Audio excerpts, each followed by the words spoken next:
നമസ്കാരം. എല്ലാവരും ഈ വാർത്തയൊന്ന് ഷെയർ ചെയ്യണം. കാരണം KSEBയുടെ കൊള്ളയ്ക്കെതിരെ അഡ്വക്കേറ്റ് വിനോദ് മാത്യു വിൽസൺ സമൂഹ മാധ്യമങ്ങളിലൂടെ നടത്തിയ ആഹ്വാനമാണ് ഇപ്പോൾ കേരള സമൂഹം ചർച്ച ചെയ്യുന്നത്. വലിയ രീതിയിൽ വൈറലായിക്കൊണ്ടിരിക്കുന്നത്. എല്ലാവരും നോക്കിയിരുന്നോ, KSEBയുടെ മുട്ടൻ പണി നിങ്ങൾക്ക് വരുന്നുണ്ട് എന്നാണ് വിനോദ് മാത്യു വിൽസൺ നൽകുന്ന മുന്നറിയിപ്പ്. നമ്മുടെ ശ്രദ്ധ മുഴുവൻ ഇക്കിളി വിഷയങ്ങളിലേക്കും അതുപോലെ തന്നെ മറ്റു പല വിഷയങ്ങളിലേക്കും, ആവശ്യമില്ലാത്ത പല വിഷയങ്ങളിലേക്കും ഈ നാട്ടിലെ ഭരണാധികാരികളും അതുപോലെ തന്നെ മാധ്യമങ്ങളും ഒക്കെ തന്നെ ഇങ്ങനെ വഴിതിരിച്ചു വിടുമ്പോൾ നമ്മുടെ ജീവിതവുമായിട്ട് ബന്ധപ്പെട്ട ഒരു വിഷയം KSEB വലിയൊരു കൊള്ള നടത്താൻ പോവുകയാണ്. 2027 വരെയുള്ള വൈദ്യുതി ചാർജ് വർദ്ധിപ്പിക്കണമെന്ന് ആവശ്യപ്പെട്ടുകൊണ്ട് KSEB റെഗുലേറ്ററി കമ്മീഷനിൽ ഒരു ശുപാർശ നൽകിയിരുന്നു. ആ ശുപാർശയുടെ മേൽ റെഗുലേറ്ററി കമ്മീഷൻ ഇപ്പോൾ പബ്ലിക് ഹിയറിംഗ് നടത്തിക്കൊണ്ടിരിക്കുകയാണ്.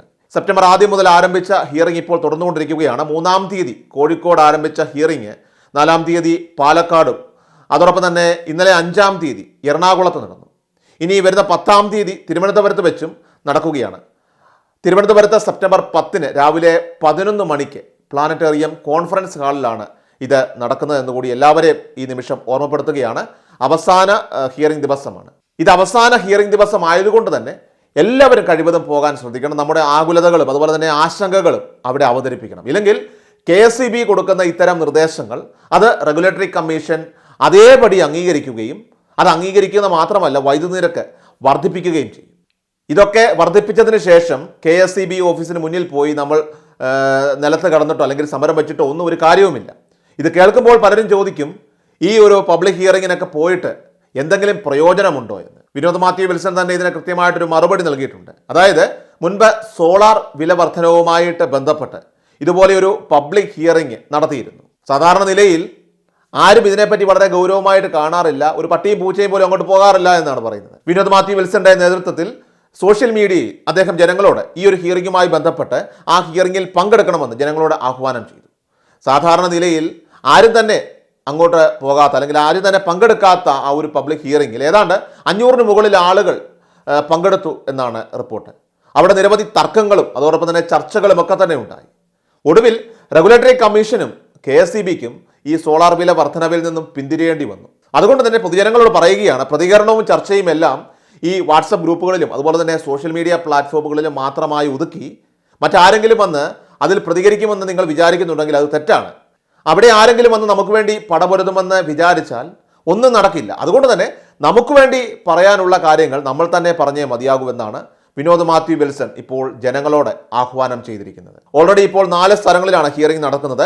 അതിൽ കോഴിക്കോട്, പാലക്കാട്, എറണാകുളം എന്നിവിടങ്ങളിൽ ഹിയറിംഗ് ഇപ്പോൾ കഴിഞ്ഞിരിക്കുകയാണ്. വൈദ്യുതി നിരക്ക് കൂട്ടാനായിട്ട് റെഗുലേറ്ററി കമ്മീഷൻ നടത്തിയ തെളിവെടുപ്പിൽ KSEBയുടെ കെടുകാര്യസ്ഥതയും കൊള്ളയും ചോദ്യം ചെയ്ത് ഇന്നലെ എറണാകുളത്ത് ജനസഞ്ചയമായിരുന്നുവെന്നാണ് റിപ്പോർട്ട്. ഉദ്യോഗസ്ഥരുടെയൊക്കെ അമിത ശമ്പളവും അതുപോലെ തന്നെ പല പേരുകളിൽ ഈടാക്കുന്ന വിവിധ നിരക്കുകളെയും അവർ ചോദ്യം ചെയ്തു. സാധാരണ നിലയിൽ കഷ്ടിച്ച് 50ഓളം പേരാണ് ഇത്തരത്തിലുള്ള തെളിവെടുപ്പിൽ പങ്കെടുക്കാറുള്ളത്. എന്നാൽ ഇന്നലെ ചരിത്രം മാറ്റിക്കുറിച്ചിരിക്കുകയാണ്. എറണാകുളം ടൗൺ ഹാളിൽ നടന്ന സിറ്റിംഗിൽ സ്ത്രീകൾ ഉൾപ്പെടെയാണ് പങ്കെടുത്തത്. ഏതാണ്ട് 1000ഓളം പേരാണ് ഇത്തരത്തിൽ അഭിപ്രായം പറയാനായിട്ട് അവിടെ എത്തിയത്.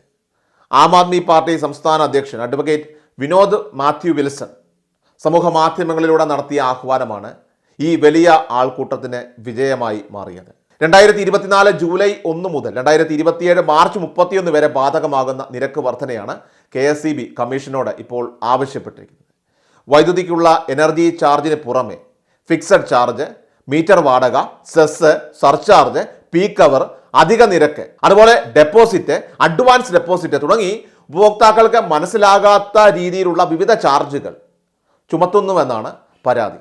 അത് മാത്രമല്ല KSEB ഉദ്യോഗസ്ഥരുടെ കനത്ത ശമ്പളവും അതോടൊപ്പം തന്നെ ഓഫീസിലെത്തുന്ന ഉപഭോക്താക്കളോടൊക്കെ മോശമായുള്ള അവരുടെ പെരുമാറ്റവും ഉദ്യോഗസ്ഥരുടെ കെടുകാര്യസ്ഥത മൂലമുണ്ടാകുന്ന റവന്യൂ നഷ്ടവും ഇനി അതോടൊപ്പം തന്നെ പുരപ്പുര സോളാർ വൈദ്യുതി ഉൽപ്പാദകരെ നിരുത്സാഹപ്പെടുത്തുന്ന സമീപനവും വൈദ്യുതി തകരാറ് പരിഹരിക്കുന്നതിലെ കാലതാമസം തുടങ്ങി നിരവധി വിഷയങ്ങളും ഇവിടെ ചൂണ്ടിക്കാട്ടി. ഇപ്പോൾ 4 കേന്ദ്രങ്ങളായിട്ട് നടത്തുന്ന തെളിവെടുപ്പിന്റെ 3-ാമത്തെ സിറ്റിംഗ് ആണ് ഇന്നലെ എറണാകുളത്ത് നടന്നത് തന്നെ.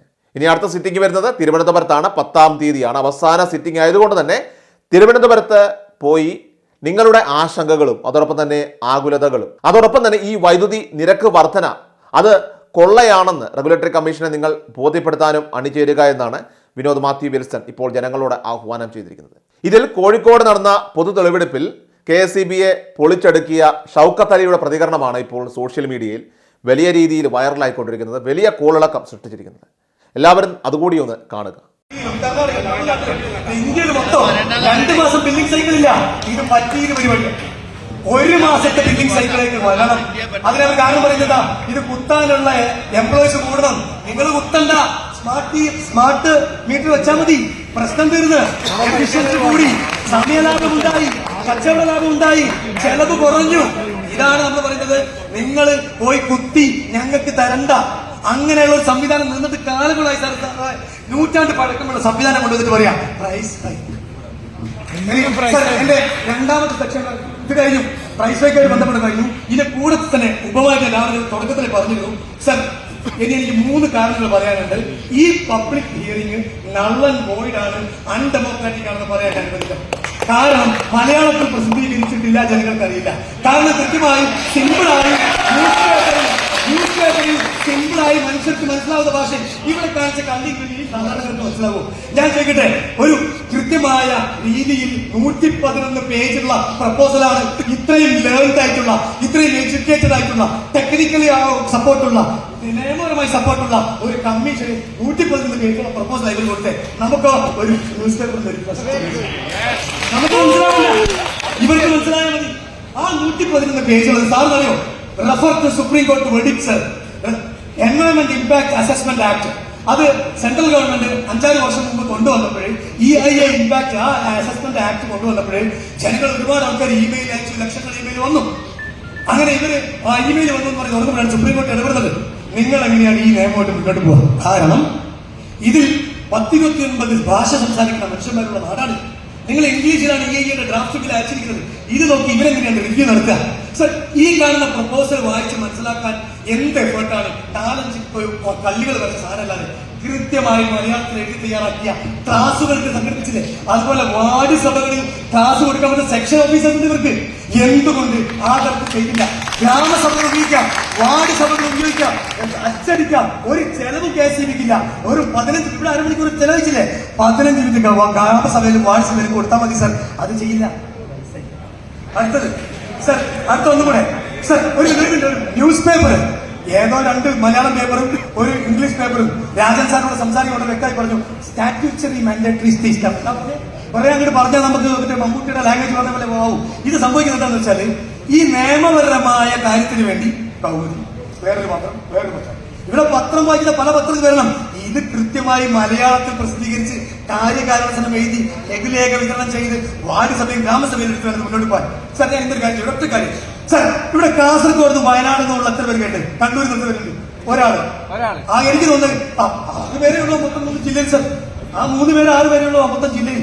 സാറേ, 4 ജില്ലയിലുള്ള ആൾക്കാർ ഇവിടെ വരണ്ട. ഈ കോഴിക്കോടുള്ള ആൾക്കാർക്ക് ഒരു സ്ഥലം തികയാത്തൊരുത്ത് 100 പേർക്ക് പ്ലാൻ ചെയ്ത് ചിന്തിക്കുന്നത്. എന്നിട്ട് അതിന്റെ ആ പാർട്ടീഷൻ സാറ് വരുന്നതിന് മുമ്പാണ് പാർട്ടീഷൻ നീക്കുക. എന്നിട്ട് സാറിന്റെ ഉത്തരവാദിത്തത്തിന് ഇവിടെ കൊണ്ടുപോയി വെക്കുക. സാർ, ഒരു ജില്ലക്ക് തന്നെ ഞങ്ങൾക്ക് തികയുന്നില്ല. സാറ് തന്നെ കൂടി ആകെ ഇന്നിവിടെ 4-ാം തീയതി പാലക്കാട്, 5-ാം തീയതി എറണാകുളം, 10-11 തിരുവനന്തപുരം. ഈ സമയത്ത് ഇത്രയും സ്ഥലത്ത് വെച്ച് സാറേ 14 ജില്ലയിലെ 3.5 കോടി ജനങ്ങളിൽ ഒരു 10% സാറിന് സംസാരിക്കുന്ന ആഗ്രഹം വേണ്ടേ? അതുകൊണ്ട് സാറിന്റെ ഈ ഡെമോക്രാറ്റിക് മൈൻഡ് സെറ്റ് വെച്ച്, സാറിന്റെ ഈ ഇൻക്ലൂസീവ് മൈൻഡ് സെറ്റ് വെച്ചിട്ട് ഇന്ന് സാറ് കാണിച്ചു വെച്ച ചില സാധനങ്ങളുണ്ടല്ലോ, ആ ഒരു സാധനം വെച്ച് സാറിനോട് പറയാണ്, സർ പ്ലീസ് ഡു കണ്ടക്ട്. അല്ലെങ്കിൽ ഇന്നിൽ നടക്കുന്നത് കള്ളൻ കോവിഡാണ്. ആം ആദ്മി പാർട്ടി ഇവിടെ പറയാൻ ഉദ്ദേശിക്കുന്നത് തന്നെയാണ്. ഈ മീറ്റിംഗ് ഒരു കാരണവശാലും ജനാധിപത്യപരമല്ല, നിയമപരമല്ല, ജനങ്ങളുടെ വിശ്വാസത്തിലെടുത്തിട്ടില്ല, ജനങ്ങൾക്ക് അറിവ് നൽകിയിട്ടില്ല. ഒരു കാര്യം കൂടെ പറഞ്ഞു നിർത്തിയാൽ സാർ, ഞാൻ നിർത്തുന്നതിന്റെ കൺക്ലൂഷനിൽ വെച്ചതാണ്. അത് ഒന്നേ ഉള്ളൂ സർ, നമുക്ക് എല്ലാവർക്കും അറിയാം, ഇവർ 10ാം ക്ലാസ് പാസ്സാകാത്തവരെ ഇവർ ജോലിക്കുണ്ട്. അതിന്റെ നന്മയെ മനസ്സിലാക്കുന്ന സർക്കാരിന്റെ നന്മ ഉണ്ടായിട്ടുണ്ട്. എന്ന് വെച്ചാൽ 10ാം ക്ലാസ്സും ഇല്ലാത്ത സമൂഹത്തിലെ അബല വിഭാഗത്തെ ചേർത്ത് പിടിക്കാനുള്ള നന്മയുണ്ട് സർ. കാണാതിരുന്നൂടെ. പക്ഷേ ഇവിടെ ഡേഞ്ചർ അവരല്ല, അവരെ ഇലക്ട്രിക്കൽ വർക്കറാക്കി എടുക്കുക. എന്നിട്ട് അവർക്ക് കാലക്രമേണ ആകുമ്പോൾ പിന്നെ അവർ ടെക്നിക്കലായിട്ട് അവർക്ക് കാലക്രമേണ അവരെ ലൈൻമാനായിട്ട് പ്രൊമോട്ട് ചെയ്യും. അവിടെ തീർന്നാൽ തീരുവരും സർ. ഈ 10ാം ക്ലാസ് പാസ്സാക്കാത്തവരെ പിന്നെ ഓവർസിയർ ആവും. 3 വർഷം കൊണ്ട് പിന്നെ ഓവർസിയർ ആക്കിയവനെ അസിസ്റ്റന്റ് എഞ്ചിനീയർ ഇല്ല നിങ്ങൾ പറയട്ടെ, ഈ രാജൻ സാറിനോട് പറയട്ടെ. അത് കഴിഞ്ഞ് ടാക്സി ആക്കിയത് പോലും ഉണ്ട്. അത് എവിടെ കിടക്കുന്നറിയോ? അവിടെ പോലും 10ാം ക്ലാസ് പാസ്സാക്കാത്താണ്. ശരിയാണ്, പഴയ താമരങ്ങളൊക്കെ നിങ്ങൾ പറഞ്ഞു നോക്കും. പക്ഷെ ഞങ്ങൾ അനുഭവിക്കുന്നത് 10ാം ക്ലാസ് പാസ്സാക്കാത്താണ്. എന്റെ സംശയം, ഇങ്ങനെയുള്ളവരെ ഒരു മിനിറ്റ്, കേന്ദ്ര ഗവൺമെന്റിന്റെ നിലപാടായിരുന്നു ITI പഠിച്ചു വേണം സർ, ITI ക്വാളിഫൈഡ് ആകണം എന്നായിരുന്നു നിയമം. ഈ നിയമം അതിജീവിച്ചാണ് നമ്മൾ 10ാം ക്ലാസ് ചെയ്യും, കുഴപ്പമില്ല. സമൂഹത്തിൽ പഠിക്കാൻ പറ്റാത്ത അങ്ങനെയുള്ള ഭാഗങ്ങളെ ചേർത്ത് നിർത്താൻ ഇത്തരം സ്കീമുകൾ നല്ലതാണ്. പക്ഷെ ഇതിന്റെ ഉള്ളിക്കാക്കിയാണെങ്കിലും അവൻ ITI പഠിക്കാൻ പറ്റണ്ടേ? ആ വിദ്യാഭ്യാസം അവന് കൊടുത്തില്ല. അതുകൊണ്ട് രണ്ടാമത്തെ ലാസ്റ്റ് ആകാശത്തെ വിളിച്ച് പിരിച്ചുള്ള ലാസ്റ്റ് സർ, അവസാനത്തത് ഈ പറയുന്ന ഡ്രൈവർ 1,12,000 രൂപയാണ് ഇപ്പൊ അയാളുടെ സാധനം. ഏതെങ്കിലും സാറിന്റെ ഭാഷ മോശമായി പോയി ഞാനൊന്നും പറയുന്നില്ല, ഈ സദസ്സിനെ വാങ്ങിച്ചുകൊണ്ട് മിണ്ടാണ്ടിരിക്കുന്നു. കാരണം ഈ ആൾക്ക് എങ്ങനെയാണ് 1 ലക്ഷം, ഞങ്ങളുടെ ഡ്രൈവർമാർക്ക് 2 ലക്ഷം കൊടുക്കുന്ന ഇഷ്ടമാണ്, പക്ഷെ നിങ്ങൾ ആദ്യം എഞ്ചിനീയർക്ക് 1 ലക്ഷം കൊടുക്കും. അപ്പൊ ഈ തരത്തിൽ ഇൻബാലൻസ്ഡ്, അൺതോട്ട്ഫുൾ, അൺഓർഗനൈസ്ഡ് ലൂട്ട് ഉണ്ട്. ഓർഗനൈസ്ഡ് ലൂട്ട് ഉണ്ടല്ലോ, അൺഓർഗനൈസ്ഡ് വേ ഇത് നിർത്തിയില്ലെങ്കിൽ ഇത് പ്രശ്നമാണ് എന്നുകൂടെ പറഞ്ഞുകൊണ്ട് ആം ആദ്മി പാർട്ടിക്ക് ഇങ്ങനെ ഒരു സംസ്ഥാന പ്രസിഡന്റ് അഡ്വക്കേറ്റ് വിനോദ് മാത്യു വിൽസനെ നിങ്ങൾ മാനിച്ചുകൊണ്ട് ഇവിടെ വന്ന് ഇത്തരം ഹിയറിങ്ങൾ ജനങ്ങൾ ഉണ്ടാക്കി ഭാഗമാകണമെന്ന് കേട്ടുവന്നവരോട് ആരെങ്കിലും ഉണ്ടെങ്കിൽ അവർക്കും സ്നേഹം, നന്ദി, നമസ്കാരം.